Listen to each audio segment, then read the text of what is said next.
Abbas takes hat-trick as Middlesex all out for 79.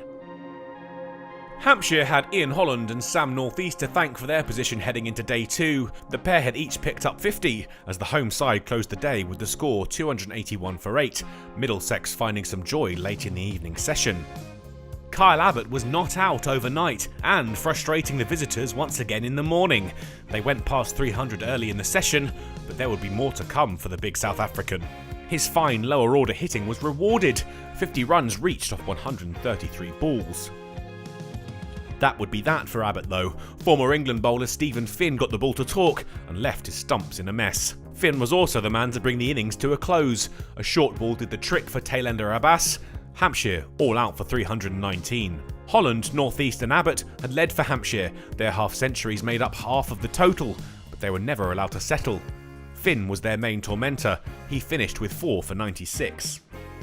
Middlesex's innings got off to a horror start. Abbas removed Holden for just 2.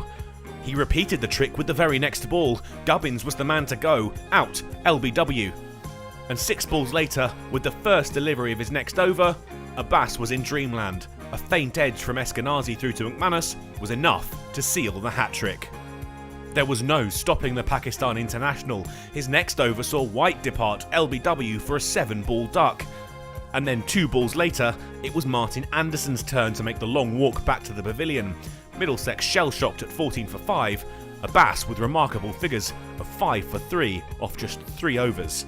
The visitors would manage to stumble their way through the remainder of the session without further damage inflicted. The score at lunch, 23 for 5. The respite was brief. Abbas was back to work at the restart. Robson, the 6th to fall, out for 18, and the tail was starting to be exposed.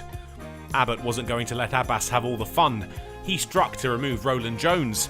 Middlesex now 7 down. For the first time, Middlesex found their feet. Simpson and Sota found their way to 50, but the damage had been done. They'd managed to drag the total into the 70s when Hampshire's touch returned. Simpson out off the bowling of Wheel. Finn went next. Wheel and McManus combined to bring his innings to a quick end. And it was all over 2 balls later. Bamber was surprised by the short ball and fell for a duck.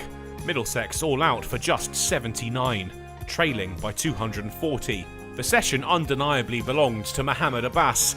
His hat-trick culminated in figures of 6 for 11, with all of the top 6 Middlesex batsmen falling to the Pakistan international. Sota's 24 not out was the highest score in a card littered with bagels. Hampshire returned to the middle with bat in hand, but things wouldn't quite go to plan. With just 1 on the board, Weatherly was out, Roland Jones striking to give Middlesex hope. Alsop then followed in the next over, Bamber this time with the early wicket. But Northeast and Holland calmed things down, both building on their runs in the first innings. They took Hampshire to tea at 38 for 2. They picked up where they left off after the resumption. Hampshire back in the ascendancy, the partnership worth more than 50 and the lead more than 300. With control well and truly re-established, Northeast went on the hunt for back-to-back 50s. He'd get there with the total ticking towards 100, an 8th 4 enough to take him there off the bowling of Sota. Holland was right behind him, 3 figures on the board now and 50 runs for the United States international.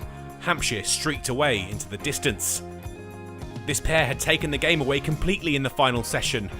A deserved reward for Northeast would have been a ton, but he'd have to wait until the morning. He tried to get there off the last ball but hit the field.